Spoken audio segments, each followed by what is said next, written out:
Welcome, everyone, to Pipeline Summit Fall 23. I'm Kraig Swensrud, founder and CEO of Qualified. And today in the studio, I'm joined by a very special guest, Emma Chalwin, the CMO of Workday. Welcome to Pipeline Summit, Emma. Thank you so much for inviting me. It's my pleasure. Well, we share a background in terms of marketing executive leadership at Salesforce. I was there for 7 years and you were there for 9. Obviously, a lot of experience in marketing enterprise software. But you have just made this jump to be the CMO of Workday in just the last 4 or 5 months. So we're going through a crazy period of time.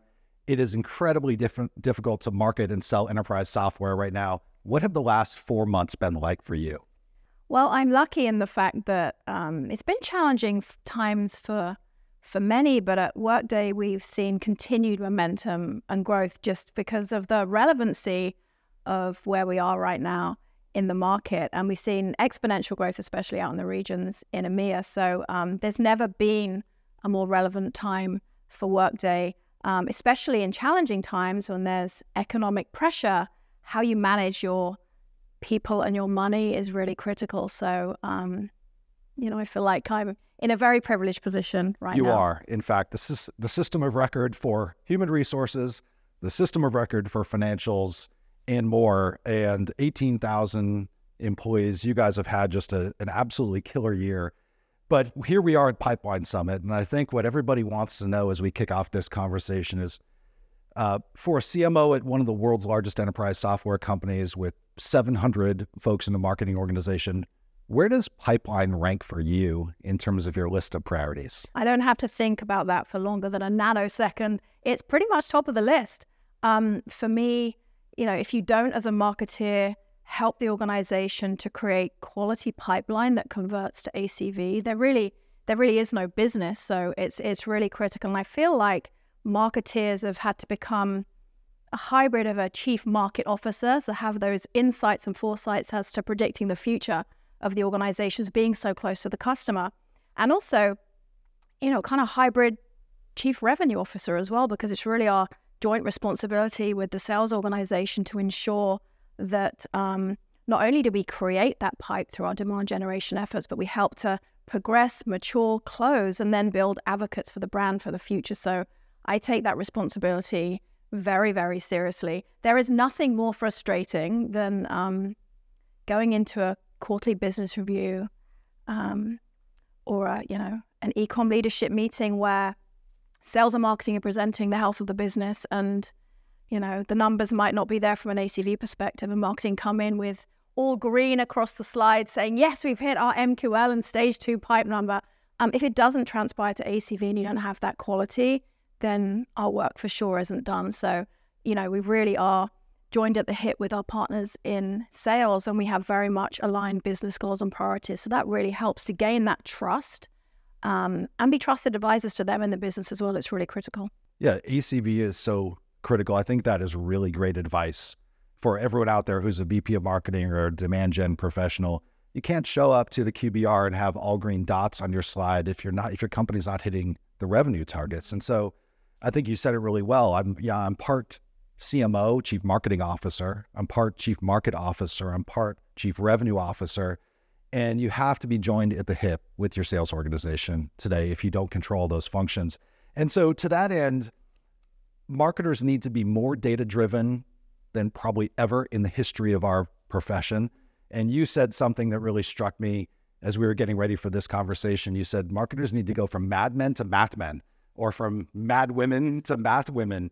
How do you think about that blend between the art and the science of marketing? Yeah, I mean, it's a great analogy, and I take it very seriously into heart. So, using the creative side of my brain when I'm thinking about refreshing the brand or creating a corporate narrative, and using that scientific part of my brain and really understanding the data and the math behind the ROI and the impact of our work, because that's more critical than ever, and really being able to use those insights and the data to inform the decisions that we make, what's working and what's not. I put $1 in here, I get $15 out. That's more critical than ever, especially as budgets tend to be shrinking, but the expectation of the impact of the business is still growing, and it's not generally, the budgets aren't generally in line with the revenue growth goals. So for me, that blend of art and science is really critical. When I started out in marketing 28 years ago, it was really just the creative side of my brain that I used. And the measurement of success was, do the execs in the organization like it? Yes, great, we've won. And are we hitting our revenue goals collectively? But there was no way to track marketing's actual impact to the success of the business. Now we have so much data, in fact, overwhelming amounts of data at our fingertips to really help us inform. And I've really, over the years, adapted my brain to be much more on the science side. And when I'm looking at insights into what's working and what's not, and then I use my creative side of my brain to tell a story, what the insight's telling me. And, you know, as marketeers, we have to be the best storytellers. So telling magical stories that inspire, even when you're presenting back on the health of the business, is really critical. Both externally and internally. You know, some of us are out there and you might be thinking, you know, I've got a $10 million pipe target. And some of us might be out there and you might be thinking, I've got a $100 million pipe target. You've got a multi-billion-dollar pipeline target. Don't remind me. And it's not just one market that you serve. You were mentioning about how your exponential growth is happening in multiple geographies around the world.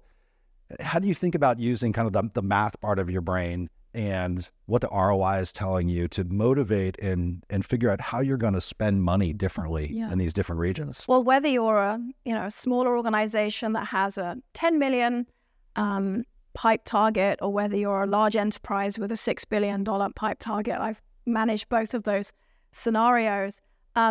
It's all relative, and it's equally as challenging but exciting, I think, whatever the size of your business. But, you know, as you grow, you know, I try not to think too much of a B being on the end of it rather than an M. But we all face the same challenges, and it's all making sure that we're investing in the right areas to yield the biggest return. We can't treat emerging markets the same as we can mature markets. We can't treat smaller emerging businesses and mid-market the same way that we would market to large enterprises. So, and even by industry, it's very different. So you really have to use the data that's available to you to inform the decisions based upon the markets, the buyers, the industries that you serve. So one size certainly doesn't fit all. Well, you know, an interesting aspect to all of our jobs in this era, and the reason that we even called this show, and we're kicking it off here together, Pipeline Summit AI, is none of us could have predicted, as CMOs and marketing leaders 1 year ago today, none of us could have predicted the 12 months that would be ahead. Not only did you see and were part of transforming Salesforce, one of the most successful enterprise software companies of all time, but now you've just joined as CMO of Workday.